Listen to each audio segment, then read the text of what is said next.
మేము 2024 నాలుగో నెల నుంచి వస్తున్నాము తైలాభిషేకానికి. అయితే ఐదో నెలలో విత్తనం ఎత్తుకున్నాము వచ్చి. మేమైతే అన్యులు అండి. మా యజమాని ఏమీ నమ్మరు రారండి. అయితే వచ్చారు నా మాటిని. మా అక్కయ్య గారి పాప ఇక్కడికి తైలాభిషేకానికి వస్తూ ఉంటుంది. తనకు బాబు పుట్టాడు. ఆ మాట నమ్మి వచ్చారండి మా యజమాను, లేకపోతే రారు. అలాగే మా కుటుంబం అంతా 12 నెలల నుంచి వస్తున్నామండి. 11వ నెలలో పెద్ద అద్భుతం చేశారండి. గొప్ప సాక్షిగా నిలబెట్టమని అడిగాను నేను. కానీ మా పాప వచ్చినప్పుడు మా ఇసాకయ్య గారు, అరే బాధపడకరా, నీకు ఎలుగు ఉంది, సీటు వస్తుందిరా, కంగారు పడొద్దు అని చెప్పారు. అయితే మా పాపకు అదే పదే పదే గుర్తు చేస్తూ ఉండేదాన్ని.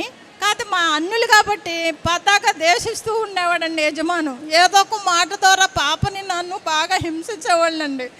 మేమైతే అంత ధనం పెట్టి కొనుక్కునే స్తోమత లేదండి మాకు. కానీ పాపని అద్భుత రీతిగా నిలబెట్టాడండి. పీజీ సీటు, జనరల్ సర్జరీ వచ్చిందండి మా పాపకి. ఇసాకయ్య గారు తైలాభిషేకం వచ్చినందుకు గొప్ప అద్భుతం చేశారండి. ఈ చిన్న సాక్ష్యం దేవుడు దీవించును గాక.